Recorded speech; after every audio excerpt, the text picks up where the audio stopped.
আসসালামু আলাইকুম। মির্জা আব্বাস ভাই অসুস্থ এবং সে অসুস্থতার কারণে অনেকেই সোশ্যাল মিডিয়াতে বিভিন্ন জায়গাতেই দেখলাম।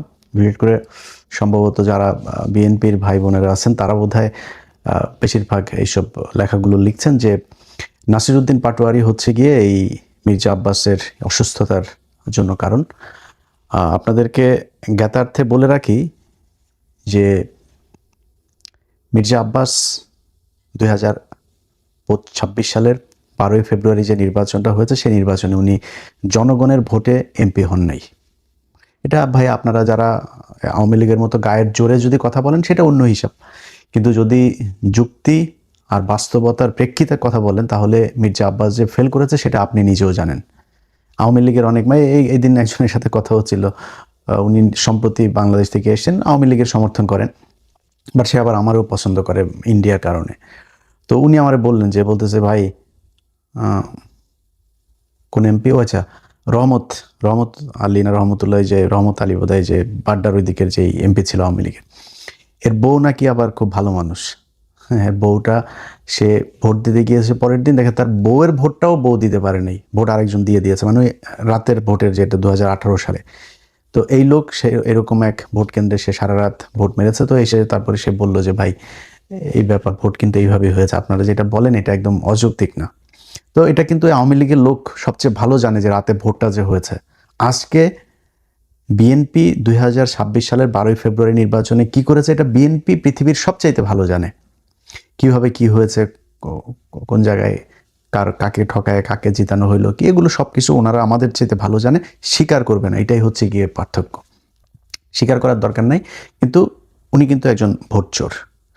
এবং দুনিয়াতে আপনি চুরি, বাটপারি, শয়তানি সব কিছু করবেন আর আপনি অসুস্থ হইলে সব কিছু মাফ হয়ে যাবে, বিষয়টা এরকম না। বাট আমাদের ভেতরে ওইটুকু মনুষ্যত্ববোধ, মানবতাবোধ, সৌজন্যতাবোধ আছে সেইটুক, যে একজন মানুষ অসুস্থ হয়েছে, মানুষ তো যাই হোক আশরাফুল মাখলুকাত হিসাবে আমি তাকে, তারপরে সে মুসলমান, আমি তাকে ভাই মনে করি, ভাই হিসাবে আল্লাহর কাছে দোয়া চাই আল্লাহ যেন ওনাকে সুস্থ করে দেখ। বাট এই যে দোষ যারা দিচ্ছেন তাদেরকে প্রথমে হিসাব করতে বলবো, মির্জা আব্বাসকে যদি নাকি ওনার ধরেন কোনো পাপ টাপ কিচ্ছু নাই, এই ভোট চুরি করেন নাই, উনি ভোটেই জিতে তারপরে সংসদ সদস্য হয়েছেন, উনি খুব ভালো মানুষ, ওনার মতো ভালো মানুষ এই দুনিয়ায় কেউ নাই। উনি এই যে ঢাকা ব্যাংকের মালিক, এই ঢাকা ব্যাংকের মালিক ওনার বাবার বাড়ি ঘর ভিটে মাটি বিক্রি করে তারপরে ঢাকা ব্যাংক দিয়েছেন, এখানে 1 টাকাও 2 নাম্বারই টাকা নাই। বিএনপির সময় উনি গণপূর্ত মন্ত্রী ছিলেন, ওই মন্ত্রী থাকা অবস্থানে 1 টাকাও খায় নাই, খুব সৎ অফিসার ছিলেন তিনি। এরকম একজন সৎ মানুষ মনে করে তারপরে ধরেন বক্তব্যটা যদি শুরু করি, এইবার আসেন যে এটার জন্য দায়ী কে। মির্জা আব্বাসের এই যে মনোনয়ন, এই মনোনয়ন পাওয়া নিয়েও কিন্তু দলের ভেতরে ওনাকে না দেওয়ার পক্ষে লোক ছিল। জিজ্ঞেস করেন বিএনপির লোকজনের, যারা বিএনপি, আমরা তো ভাই মানে আওয়ামী বিরোধী ছিলাম, বিএনপির সাথে তো আমাদের সম্প্রতি সম্পর্ক, বিএনপি আমাদেরকে শত্রু মনে করে, বাট বিএনপির ভেতরে তো অনেক বন্ধু বান্ধব আছে, অনেক সূত্র আছে, অনেক সাথে এখনো ভালো সম্পর্ক আছে। ওনাদের কাছে জিজ্ঞেস করেন আপনারা। ওনার স্ত্রী আফরোজা বেগম, উনি আপনার এমপি নির্বাচন করতে চেয়েছিলেন, যেখানে ওই যে হাবিবুর আছে না, ছাত্রলীগের সাবেক ছাত্রলীগের যে হাবিবুর, এই হাবিব হচ্ছে গিয়ে আপনার ওই আসনে আফরোজা চেয়েছিলেন, মানে মির্জা আব্বাসের স্ত্রী, ওনার পুরো নামটা আমার মনে নেই। ওনার স্ত্রী চেয়েছিলেন ওইখানে দাঁড়াইতে, খুব চেষ্টা করেছেন, ওনাকে দেওয়া হয় নাই। মির্জা আব্বাস এমপি হওয়ার পরে মন্ত্রণালয়ে মানে মন্ত্রিসভা গঠন হইল, সেই মন্ত্রিসভার ওইখানে কি মির্জা আব্বাসকে মন্ত্রণালয়ে দেওয়া হয়েছে? বলেন, আপনারা বলেন। বিএনপির যারা মির্জা আব্বাসের দেখলাম ওনারা দেখার জন্য সোজা প্রধানমন্ত্রী নিজেও গিয়েছেন ইয়েতে দেখা করার জন্য, হসপিটালে দেখা করার জন্য। তো উনি খুব গুরুত্বপূর্ণ এই কারণেই তো গিয়েছেন। তো ঠিক আছে, আমরা ধরে নিলাম যে ওনাকে বিএনপি খুব পছন্দ করত। ওনাকে মন্ত্রী পদমর্যাদায় উপদেষ্টা বানানো হলো। এই আওয়ামী লীগের সময় মনে আছে আপনাদের, একবার ওই যে দপ্তরবিহীন মন্ত্রী একজন ছিল, কে যেন আমি ভুলে গেছি এই লোকটার নাম, কাউকে একজনকে দপ্তরবিহীন মন্ত্রী বানানো হয়েছিল, সুরঞ্জিত সেন গুপ্ত টুপ্ত বা কাউকে একজনকে, আমার মনে নাই তার নাম। তার নিয়ে আমরা খুব হাসাহাসি করতাম, ট্রল করতাম ফেসবুকে।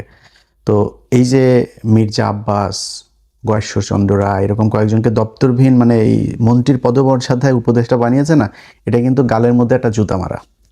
মির্জা আব্বাস ওই জুতায় কতটা কষ্ট পেয়েছেন সেটা আপনারা মানে বাস্তবতা দিয়ে আপনাদেরকে আমি বুঝাই দিই। আপনাদের মনে আছে গয়েশ্বরচন্দ্র রায় এই উপদেশটা বানানোর পরের দিন একটা বক্তব্য দিয়েছিল, মনে আছে আপনাদের? পৃথিবীতে যতদিন বেঁচে থাকবে কোনোদিন গয়েশ্বরচন্দ্র রায় মন্ত্রী হবেন না। উনি নিজে বলেছেন আমি কোনোদিন মন্ত্রী হব না যতদিন পৃথিবীতে বেঁচে থাকব। কত কষ্ট পেলে তারপরে একজন মানুষ এই কথা বলতে হবে। আপনার কি মনে হয় না মির্জা আব্বাসও একই রকম কষ্ট পেয়েছে? মির্জা আব্বাসও পেয়েছে। অতএব মির্জা আব্বাসের যদি নাকি এই কষ্ট, এই ব্রেনের উপরে যে এই চাপ যদি কেউ দিয়ে থাকে সেটা বিএনপি দিয়েছে, নাসিরউদ্দিন পাটোয়ারি দেয়নি। এখন তারপরও আপনারা ধরেন তর্কের খাতিরে যদি তর্ক করতে যান, নাসিরউদ্দিন পাটোয়ারিকে এখন অনেকে বলছেন মামলা টামলা করবেন, ওনার বিরুদ্ধে কথাবার্তা বলছেন। নাসিরউদ্দিন পাটোয়ারির জায়গায় যদি নাকি মির্জা আব্বাসকে হারানো হইতো, নাসিরউদ্দিন পাটোয়ারি এখনো পর্যন্ত তো জীবিত আছে, সুস্থ আছে, ওরে পিটাই মেরে ফেলতো বিএনপির লোকজন। মনে আছে আপনাদের? মির্জা আব্বাসের বউ নিজে চলে গিয়েছে আপনার কেন্দ্রে, নিজে কেন্দ্রে গিয়ে, সে ভিডিও দেখেছেন আপনারা? নিজে গিয়া একজন বউ তো, ক্যান্ডিডেটের বউ তো এইভাবে যায় ভোট গণনা করতে পারে না, তাই না? তার এখানে ঢুকারই এখতিয়ার ছিল না, সে সেখানে গিয়েছে, গিয়ে তারপরে সেটা নিয়ে আপনারা সোশ্যাল মিডিয়া, নিউজ, পত্রিকা, টেলিভিশন সব জায়গায় দেখেছেন এই খবর। কেন গিয়েছিলেন? ভোট চুরি করতে গিয়েছেন। আপনি ভোট চোরের বউ, আপনি ভোট চোর। যদি বলেন যে নাসিরউদ্দিন পাটোয়ারির কারণেই সে মারা গিয়েছে, নাসিরউদ্দিন পাটোয়ারির কারণেই সেটা হয়েছে, নাসিরউদ্দিন পাটোয়ারির এইটুক দায়িত্ব নিয়ে নেওয়া উচিত। মারা গেলে মারা গেছে, আমার কথায় যদি সে এরকম অবস্থা হয়েছে, আমি সত্য কথা বলছি, আমি ভোটে আমারে জোর করে তারা চুরি করে জিতাইছে, এই জন্য করা হয়েছে। এই নাসিরউদ্দিন পাটোয়ারি সহ জামাত ইসলামে যে আজকে পর্যন্ত চুপ করে আছে না, এই জামাত ইসলাম ওই যে ওয়াক্কার বলেছিল বুকে পাথর বেঁধে তারপরে হাসিনাকে সে দেশ থেকে বের করেছে, এই জামাত ইসলাম বুকে পাথর বেঁধে তারপরে এই 12 তারিখে নির্বাচনটা মেনে নিয়েছে। কারণ জামাত ইসলামকে বলা হয়েছিল শুধু এক জায়গা থেকে না, আপনাদেরকে বললাম না, এটা জামাতের কেন্দ্রীয় নেতাদের সাথে যাদের পরিচয় আছে তারা জিজ্ঞেস করে নিয়েন যে কোন কোন জায়গা থেকে, দেশের ভেতর বাহির, উত্তরপাড়া দক্ষিণপাড়া বিভিন্ন জায়গা থেকে, কোন কোন জায়গা থেকে তাদেরকে বারবার ওয়ার্নিং দেওয়া হয়েছে। জামাত কিন্তু চেয়েছিল প্রতিবাদ করতে, রাস্তায় নেমে যেতে চেয়েছিল, এটা নিয়ে ব্যাপক গ্যাঞ্জাম তাদের করার লোকও ছিল, প্রস্তুতিও ছিল, তারা করতেও ছিল, বাট তাদেরকে বারবার করা হয়েছে যে না, কোনো কিছু করা যাবে না। তারা করে নাই। তারা কিন্তু এই দেশের কথা চিন্তা করে, দেশটা গৃহযুদ্ধ বেঁধে যাবে, দেশে একটা খারাপ পরিস্থিতি তৈরি হবে, আওয়ামী লীগ, ইন্ডিয়া তারা সুযোগ নেবে, তারা নিজেদের ক্ষমতায় দাওয়ার চাইতে দেশের যে রাজনৈতিক পরিবেশ, এই পরিবেশটাকে তারা শান্ত রাখতে চেয়েছে, এই জন্য তারা ওই দিন গ্যাঞ্জাম করে নেই। আপনার মনে হয় না যে জামাতের এইটুকু ক্ষমতা আছে? এবং আপনারা বলে রাখি, জামাত ইসলামের যদি নাকি মাঠে নামে পিটাপিটি করতে আসেন না, বিএনপি আপনারা পিটাপিটি করে পারবেন না ওদের সাথে। অনেক বড় বড় কথাবার্তা বলতে পারেন। ওই যে ছাত্রলীগ, আওয়ামী লীগের লোকজন মনে আছে বিধবা নারীদের মতো জামাই মারা গেলে যেমন অসহায় হয়ে যায় না, ছাত্রলীগ, যুবলীগ, পুলিশ প্রশাসন ছাড়া ওইরকম আমরা ওদের বিধবা বলে খাপাইতাম, সবসময় পুলিশের পেছনে থেকে তারা বিশাল মাস্তানি করতো। আজ কোথায় রে বাবা তোরা? তোদের পুলিশ বাপ নাই আর সেনাবাহিনীর বাপেরা নাই, আজকে তোরা কোথায়? রাস্তায় আয়, আজকে তো রাস্তায় যাইতে পারিস না। তোর মারে খেদানোর পরে যখন বুঝছিস সরকার ক্ষমতায় নাই, 3 মিনিটের মধ্যে সারা দেশ থেকে তোরা উধাও হয়ে গেলি। এইরকম আন্ডা বাচ্চার সহ পৃথিবীর ইতিহাসে কোনোদিন এরকম হয়নি। তোরা এখনও দেখা হইলে তারপরে বড় বড় কথাবার্তা করে, আশপাশের থেকে দেয়, এই আপনার আওয়াজ দেয় যে রাজাকার। তো রাজাকার আমি তো প্রাউডলি বলি রে বেটা, আমি রাজাকার, আমার বাপ রাজাকার, আমি আর আমার আব্বা দুইজনে মিলে তোদের মাদেরকে নিয়ে পাকিস্তানিতে দিয়ে আসতাম। এটা তো আমি নিজে বলি, স্বীকার করি। আমি কি বলদ? তোর বলদ মনে হয় আমারে? আমি ঠকবো কেন? আমি আর আমার বাবা দুজন মিলে পাকিস্তান ক্যাম্পে দিয়ে আসতাম, মানে কি তোদের মাদের বোনদেরকে মেয়েদেরকে দিয়ে আসতাম। তাহলে এখন পাকিস্তানের বীজ হলি কারা? তোরা। তো তোরা রাজাকার বলে আমি তো প্রাউড ফিল করি। তুই আমার যেটা বলে খেপাইতে চাই ওটা আমি খেপি না, কি হবে? তুই রাজাকার বলবি, আমি তোরা বলবো তোর মা তো বিয়ে ছাড়া মোদির সাথে যায় শুইতেছে, তোরা তো ওইটা আনতে পারিস না। তোদের মারে, তোদের আপারে আন, এটা তো আনতে পারিস না। তো এটা বলে ওনারা করতে চায়।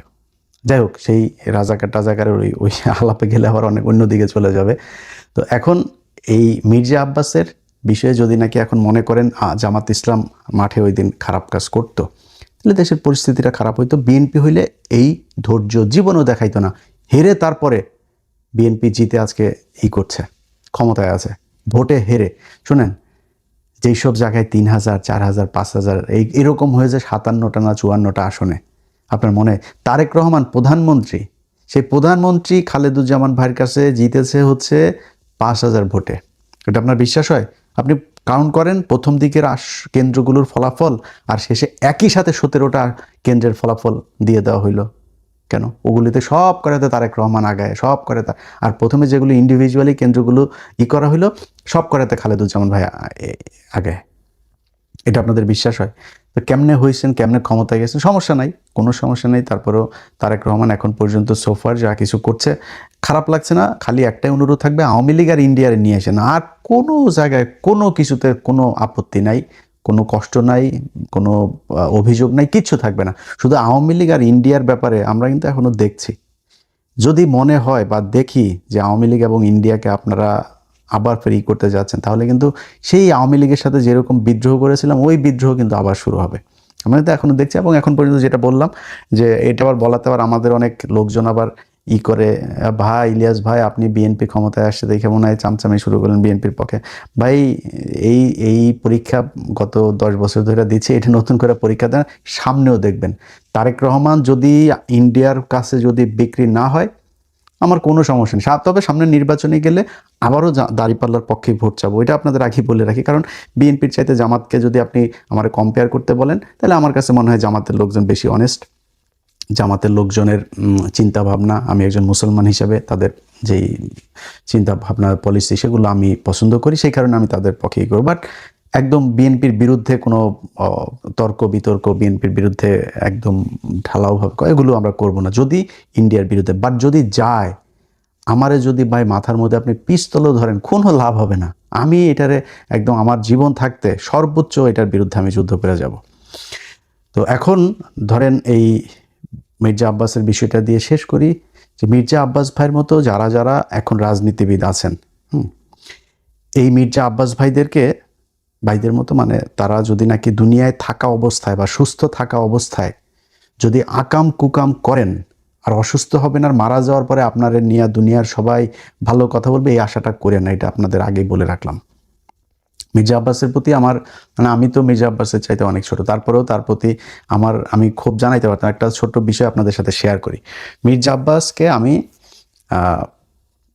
একটা এই প্রথম আগে আগে শুরুটা বলি। মির্জা আব্বাস কোনো এক ব্যক্তি তার বিরুদ্ধে কথা বলেছে, তাকে গালাগালি করেছে। সেই গালাগালির প্রেক্ষিতে সে আবার সেই ব্যক্তির নাম ধরে গালাগালি করেছে এবং সে আমাদেরকেও ইন্ডিকেট করেছে ফ্রান্স, আমেরিকা থেকে। তো এইগুলো করে তারপর করেছে। তো দাদা তার বিরুদ্ধে আবার তাকে নিয়ে একটা ভিডিও করেছে বা ফেসবুকে সম্ভবত পোস্ট করেছিল, কিছু একটা হবে। তো এটার পরে আমারে ফোন করলো হচ্ছে ওই যে বাড্ডার কায়ুম ভাই, যিনি নাহিদের কাছে যিনি হেরেছেন। তো কায়ুম ভাইয়ের সাথে আমার আবার খুব ভালো সম্পর্ক অনেক আগে থেকে। তো কায়ুম ভাই আমার বললো, ইলিয়াস ভাই আপনি এক কাজ করেন, একটু দাদার সাথে মির্জা আব্বাসটা একটু মিলাই দেন। তো আমি তারে বললাম যে আসলে দাদা তো একটু একরোখা মানুষ, তো আমার তো ওনার কাছ থেকে জানতে হবে যে উনি আসলে মির্জা আব্বাসের সাথে কথা বলবে কিনা, যেহেতু মির্জা আব্বাস আগে দাদাকে বাজে কথা বলেছে। তো দাদারে ফোন দিয়ে জিজ্ঞেস করলাম, দাদা বললো যে ঠিক আছে, ওকে। তো সাথে সাথে আমার আবার আমি কায়ুম ভাইয়ের জানানোর সাথে সাথে কায়ুম ভাই আবার মির্জা আব্বাসের সাথে আমার কনফারেন্সে নিয়ে গেল, নিয়ে তারপরে মির্জা আব্বাস ভাই তখন কক্সবাজারে। এটা কিন্তু আজ থেকে আরও প্রায় ধরেন 6 মাস আগের ঘটনা। তো মির্জা আব্বাস ভাই কক্সবাজার, মির্জা আব্বাস বললো যে ইলিয়াস আমি করবো না, ঢাকায় আসি, ঢাকায় গিয়ে তারপরে আমি এটা নিয়ে বসবো না। ঠিক আছে, আমার তো আর এখানে আমি মিডল ম্যান হিসাবে কাজ করেছি। এরপরে সে আর আমার সাথেও কায়ুম ভাইও আর কিছু বলে নাই, সেও আমার কিছু বলে। এর মাঝখানে দেখি আবার ফের সে ঢালাওভাবে আমাদেরকে নিয়ে বাজে কথাবার্তা বলা শুরু করলো। তারপরে আমি আমার মতো ছিলাম। বাংলা এডিশন যেদিন উদ্বোধন হয়, সরি দেখেন এটা, হ্যাঁ এটা 6 মাস না আরও অনেক আগে, অর্থাৎ বাংলা এডিশন উদ্বোধন হয়েছে জুলাইয়েরও আরও ধরেন মাসখানেক আগের ঘটনা এটা। সো প্রায় 8-9 মাস হয়ে গিয়েছে। তো জুলাইয়ের ওই প্রোগ্রামের জন্য আমি মির্জা আব্বাস ভাইরে আমার অফিসের একজন ফোন দিয়ে বললো যে ভাই এই ব্যাপার, আমার বাংলা এডিশন উদ্বোধনে আপনাকে একটু দাওয়াত দিতে বলেছে, আমি কার্ডটা কোথায় দিয়ে আসবো। সে খুব বাজে একটা কথা বলেছে।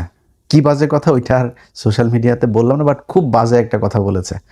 এবং এই যে মানুষটা আমারে নিয়ে বললেন, আমি বললাম যেটা যে ওনার চাইতে আমার রক্ত কিন্তু কম গরম না। হ্যাঁ, আমি কিন্তু আমারে যদি নাকি আমার আমার আমি কোথাও যদি নাকি আমার মনে হয় যে আমার মাথা যদি ঠিক কন্ট্রোল করতে না পারি, ও আমার চাইতে কত শক্তিশালী আমি দেখি না। আমি কিন্তু মানে সর্বোচ্চ আমার শরীরে যেটুকু আছে ওইটুকু আমি কাজে লাগাই।